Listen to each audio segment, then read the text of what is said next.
Hey everybody, it's Mike Sullivan with Born to Shine. Today we have a great guest. I'm so grateful that Joseph Coffee has made some time for us. He's from my hometown in Chicago, so it's good to have another Chicago, Illinois boy with us. I'm an Illinois boy, and we got Joseph. So, man, thank you, Joseph, for being with us. I know you're super busy, so we're doing this end of day out in Chicago. I think it's 4 p.m. So thank you. And um, we'd love to hear your story if you're open to share that with our listeners, your journey to become the director of curriculum and instruction for mathematics. That's a pretty high position. That's a big deal. All right, thanks, Mike. I really appreciate that. Hello, listeners. Nice to meet you guys. As you said, I'm Joe Coffee. My story is, pretty basic, I guess. No, I'm exaggerating. It's nothing ever as basic when you're living life. So one of the major things that I had to think about growing up is I was a middle child. I have 5 brothers and 2 sisters, so I kind of fell in the middle, but not really. And my family is very boy heavy, if that makes sense. So it's like me being one of the last boys to be born before my little sister or the second set of my family members.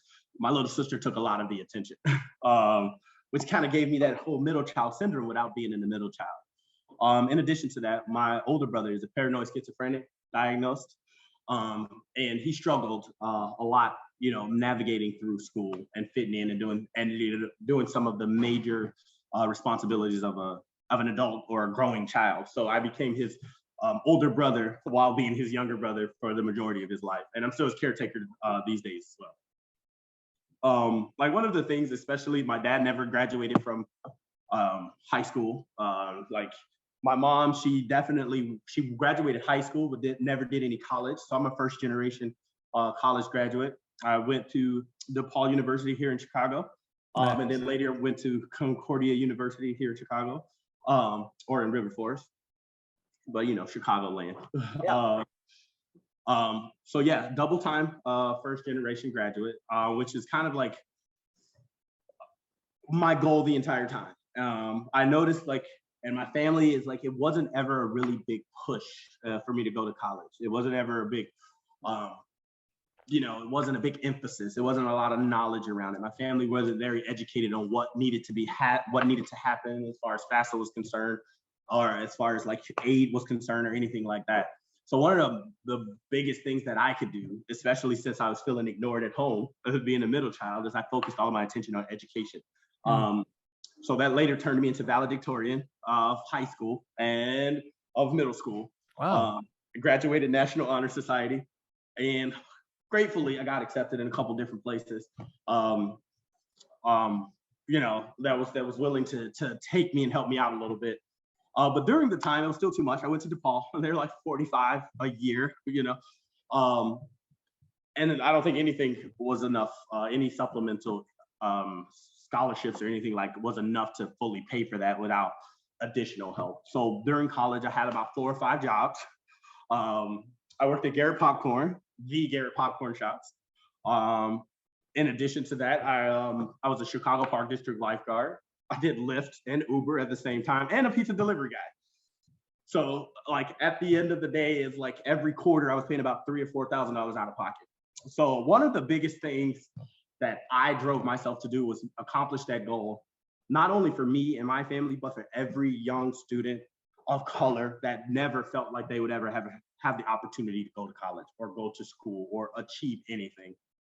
There was, like I said, there wasn't a lot of motivation. And it was a lot of slipping through the cracks, as we talked about, which made it extremely difficult. And one of the things I felt like my feelings and my emotions didn't matter. And I was one of those people that no one cared about. I was always the one that they said, okay, well, Joseph's strong. He can handle it. We don't really need to pay attention to him. And of course, my younger sister was getting a lot of attention because she's the first girl after 20 years. And my older brother was getting a lot of attention because he, had the diagnosed mental illness. So it's I really felt in a small space trapped. And in that trap, I found the love for education. So I felt like I wanted to force my parents to listen to me or acknowledge me by always having them come to my school for a National Honor Society ceremony, the honor roll dinner, the spelling bee. So I was constantly finding ways to get them involved in my school, in my education life. And eventually I ended up going to college, which it was a blur because I was doing so much at the same time, but it worked out. It worked out. And following that, I started out my career on the west side of Chicago, teaching middle school mathematics. I was there for 6 years. And in that time, I had consistent math growth for students of over 95% consistently. And that was one of my highlighting points, is like, yes, of course, we know that all students are never going to be on grade level, but if we can show substantial growth in that particular student or each individual student, that's what's important.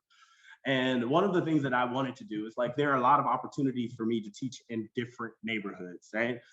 I want to teach with the students that are disadvantaged. I want to be that shining role model that they can possibly do something like this. And one of the things that I noticed with students is, like, no one ever told them that they have the opportunity to go to college. And it's like, I want to be that spokesperson. I want to be that example. I want to be that motivation for them for college. And I advocate for education. And so that's what I noticed, that a lot of students don't have that relatable person with them because they don't have a person who had that story. You know what I mean? Yeah, a role model. It was a very hard struggle, because, you know, I remember, like, my family was very poor, like I said. I would always get teased. We talked about that a little bit earlier. Like, for not having the most up-to-date shoes, having hand-me-downs from my older brother, who just so happened to hit his growth spurt 4 years before me. So you can imagine that it was, you know, I was wearing Hulk clothes, you know. But it persevered. And one of the things is, like, I learned how to be very cold and emotionless. I became apathetic about life. I became apathetic about, you know, like, friends. I became apathetic about emotions and feelings, you know, being afraid to share how I actually felt. And I felt, like, really trapped. And, like, now as an adult, and it took a really long time. I was very cold. I was very short because my mind was very one-tracked. I was very focused on achieving this one goal, and by any means necessary, achieve this one goal. So it came a lot of times where I was very short with people. And in me being short, it was a defense mechanism. It was like, I don't want to give the opportunity to individuals to, you know, judge me. So right. I didn't share anything. Right, and I right. kept it all. And I would find myself crying to myself, you know, putting myself in very difficult situations and then not crying. And my mom, being the tough lady that she is and knowing the journey that I had to, she said, you have to get yourself together. Men don't cry. You can't cry. So I can remember the first time that I actually stopped crying was 10 years old. And then I didn't cry until I was 26. So I was like, and I'm about 30 now. But it took a long time for me to get out of that mental toughness. That feeling. Now, I watched a news story the other day, and it was talking about how a Lyft guy left when he delivered a DoorDash guy. He left them a bottle of water that was not a part of their order, and he also left them fake COVID face mask and things like that. And the people found him because he left it at the door. The people found him, and they started a GoFundMe for him and gave him $5,000 tip. Oh wow. I cried on the spot because I was like, oh my God, this is beautiful. like, yeah, it's beautiful. People still exist like that, you know? Yeah. And like, that was one of the things, trying to break that barrier of macho-ness, you know what I mean? And I was like, I'm very in tune now. I cry all the time. My fiance tells me all the time, it's like, hey, you know, it's okay, but don't cry. You know, so it's like, it helps. That's good. That's good. That's great. Yeah, absolutely. And subsequently, after finishing the undergrad, I went directly into it after my 3 years of experience as a teacher, as required. And I went straight for it. And then I got interrupted by COVID. Can you believe it? So I was doing my my final internship as the pandemic started. So I should have graduated in 2020 of June, but it ruined everything. So, well, you're good. You're still super young. You're not even 30. You're mentoring all these kids. You are the role model. You're what they want to become. So you're doing amazing, Joseph. That was awesome. And for anyone that's listening, I mean, I loved everything you said, Joseph. There were so many great points there. But one of them, if you're listening and you're, a young boy or a young girl, or an older boy and older girl, or an adult man or adult woman, and you just never thought it was okay to cry, or you've been told it's a weakness. Just let it out. Yeah, it's actually a true sign of strength, and you're just in touch with your emotions, and instead of repressing them and burying them, which is not good for us, It's way to harder. let it out, like Joseph just said. So it's more than okay. So that, yeah, thanks for sharing all that. That was awesome. And when you were in K through 12, Joseph, like for me, my biggest struggle was OCD, ADD, and I was bullied Absolutely. really bad. Yeah, right. I had A through Z. A lot of us do. Right. And if you're comfortable sharing with our listeners, they would love to, and I always love hearing it too. It connects all of us, that the parts that we went through, and everyone does, and if you're comfortable sharing what your struggle was when you were K through 12, that would be amazing. Awesome. Well, as you said, Mike, I'm the same way. I have the ADHD and I'm OCD.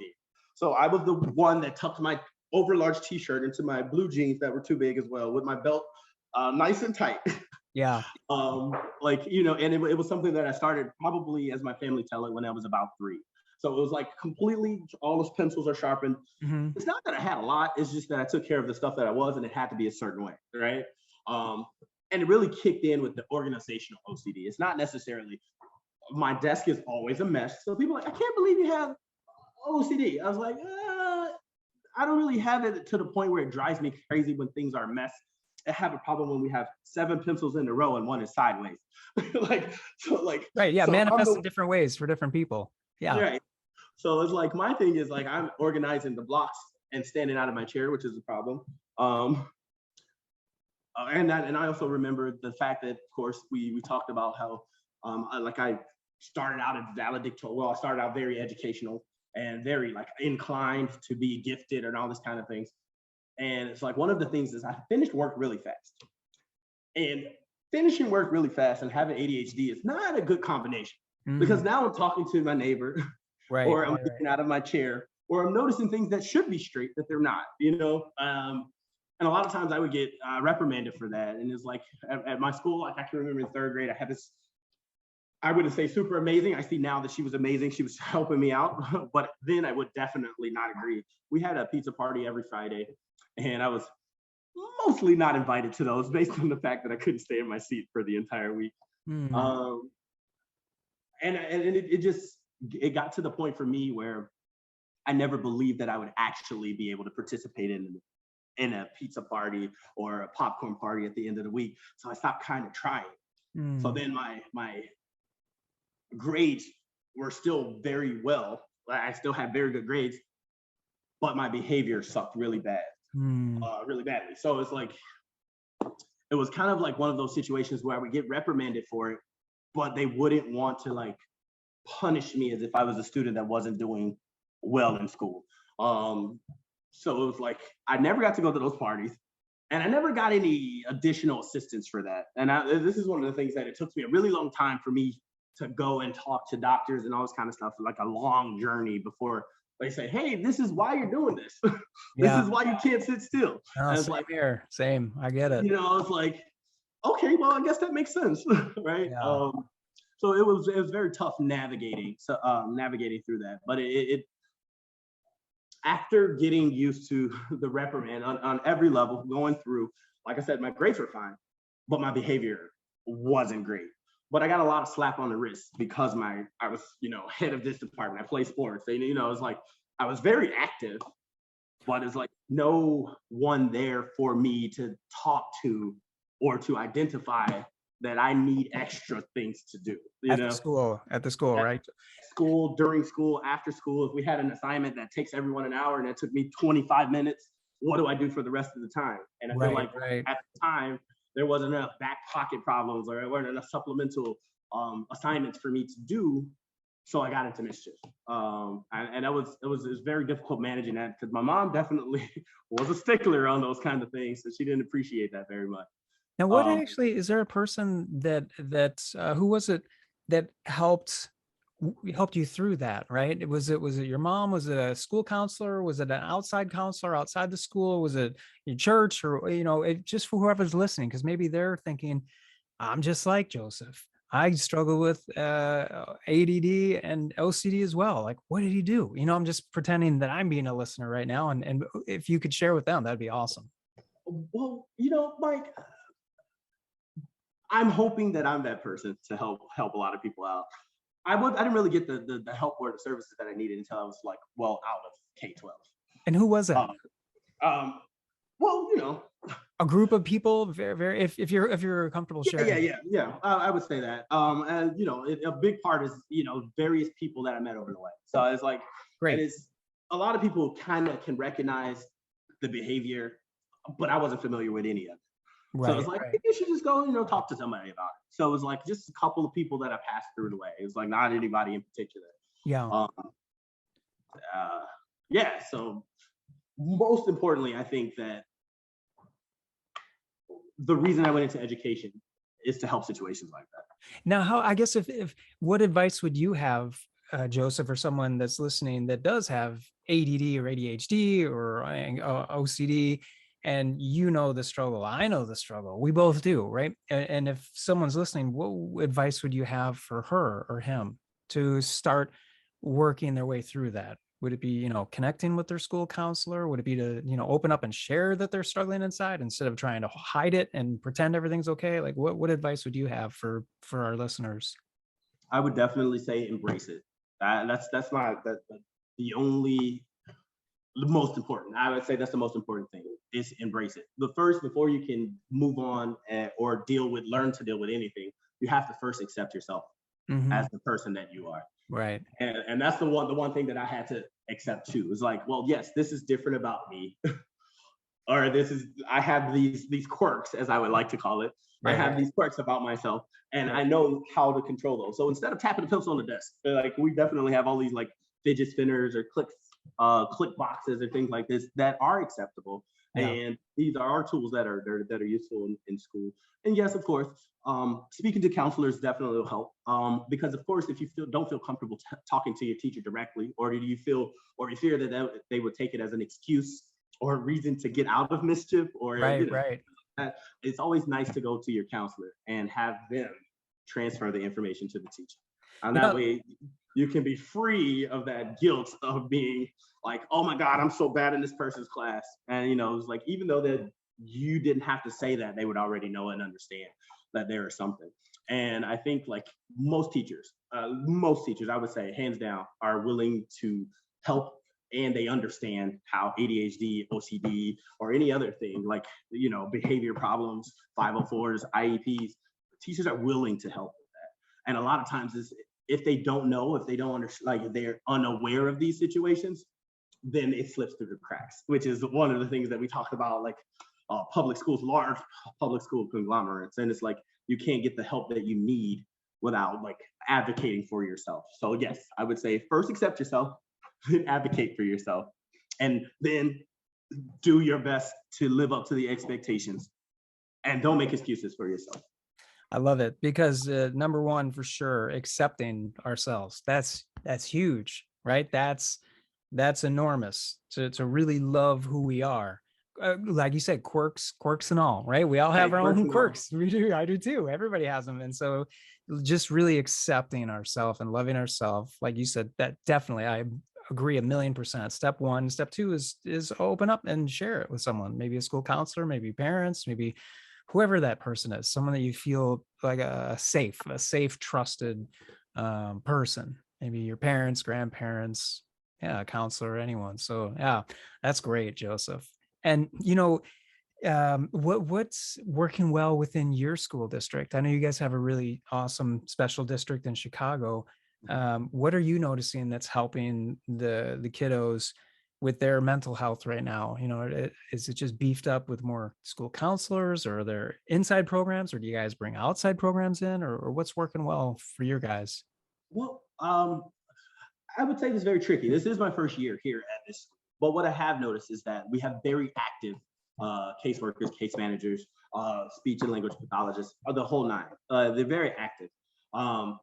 And right now, especially coming back from the whole 17-month COVID break, it's really difficult to continue something. So I feel like all of the kids are being assessed again because some of them develop new situations, and some of them are like becoming better with their older ones. So it's like at this moment, and I want to say just cognizant people are really big. Cognizant, trained, educated are really doing a really good job at identifying these issues or these quirks, as we like to call it, making sure that students can be comfortable coming in and they're getting the proper accommodations that they need.